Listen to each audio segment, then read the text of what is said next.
नमस्कार. चला तर मग थेट आपल्या आजच्या या विश्लेषणाला सुरुवात करूया. आज आपण कायदे क्षेत्रातील करिअरच्या एका अतिशय रंजक प्रवासाची सविस्तर माहिती घेणार आहोत. तुम्हाला तर माहीतच आहे, कायदा हा समाजाचा असा भक्कम पाया आहे जो न्याय आणि संविधानाचं रक्षण करून आपली लोकशाही खऱ्या अर्थाने जिवंत ठेवतो.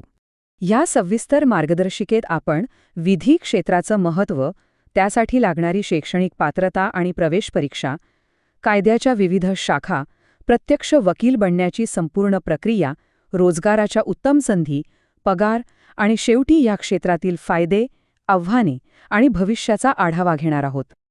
तर सुरुवात करूया पहिल्या भागापासून, विधी क्षेत्राचे महत्त्व. आता या व्यवसायाला मुळापासून समजून घ्यायचं असेल तर तो समाजातील नेमक्या कोणत्या मूलभूत समस्या सोडवतो हे आधी जाणून घेणं खूप गरजेचं आहे, हो ना? विधी क्षेत्र हा खऱ्या अर्थाने कोणत्याही देशाचा कणा असतो. याचे मुख्यत्वे 4 आधारस्तंभ आहेत.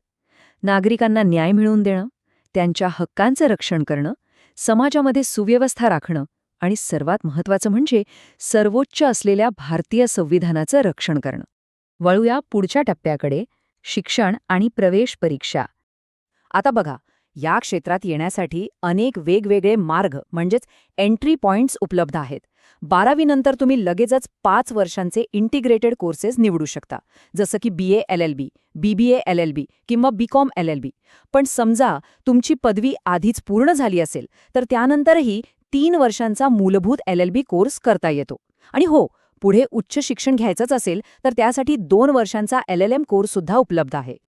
इथे एक गोष्ट लक्षात घेण्यासारखी आहे, ती म्हणजे सुरुवातीलाच योग्य स्पेशलायझेशन निवडणं.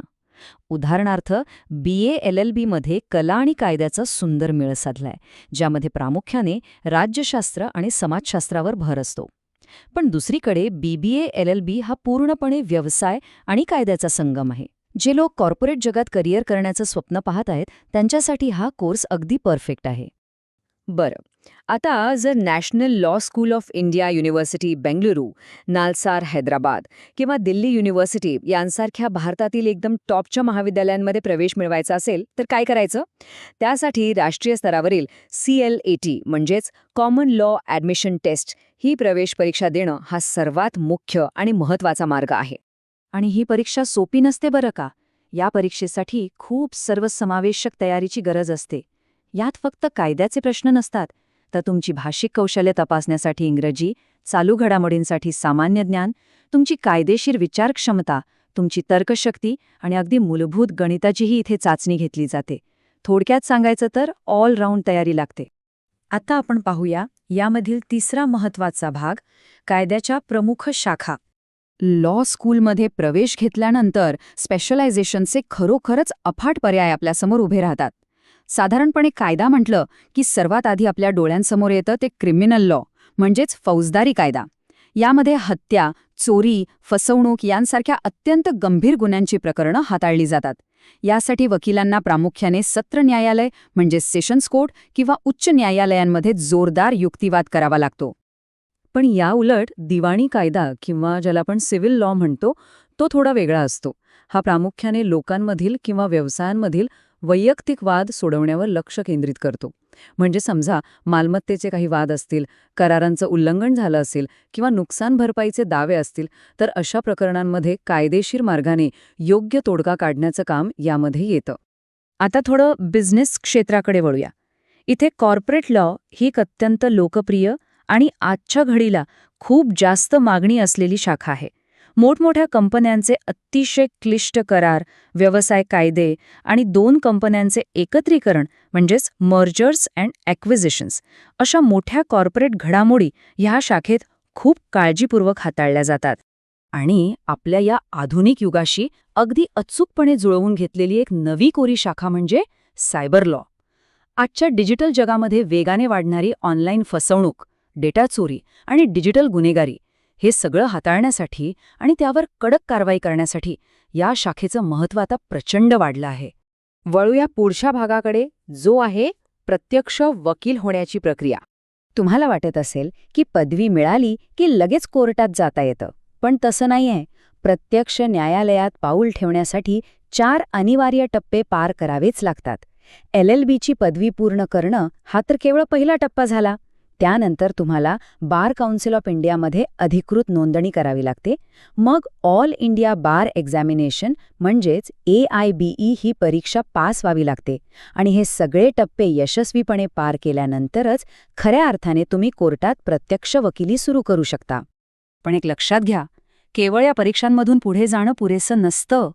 या प्रत्यक्ष व्यवसायात टिकून राहण्यासाठी आणि यशस्वी होण्यासाठी काही अत्यंत महत्त्वाच्या कौशल्यांची आवश्यकता असते.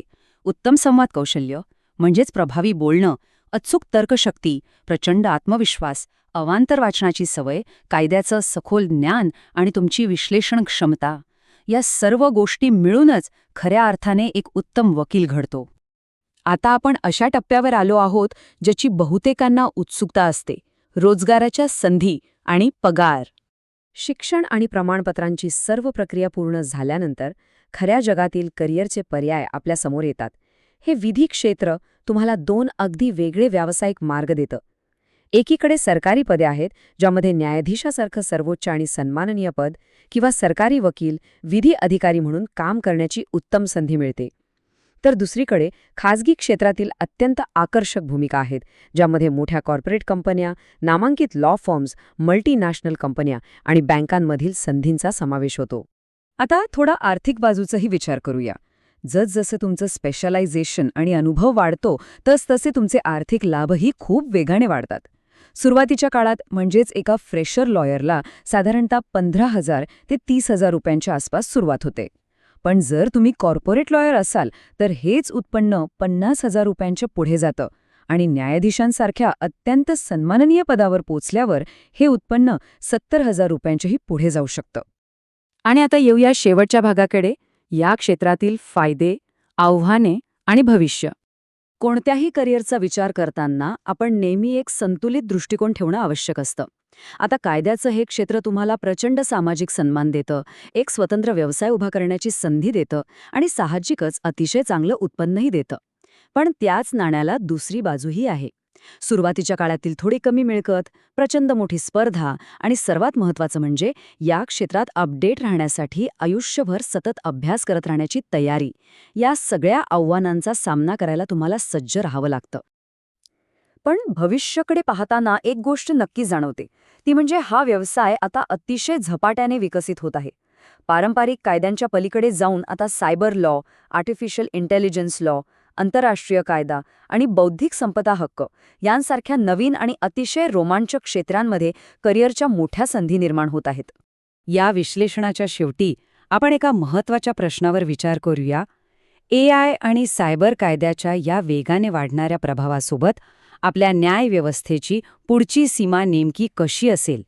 तंत्रज्ञान ज्या अविश्वसनीय वेगाने आपल्या जगाला बदलत आहे, ते पाहता एक गोष्ट नक्की: जे आज या विधी क्षेत्रात पाऊल ठेवत आहेत, तेच उद्याच्या आपल्या डिजिटल समाजाचे नवे नियम लिहिणार आहेत. हा नक्कीच विचार करायला लावणारा एक महत्त्वाचा मुद्दा आहे, नाही का?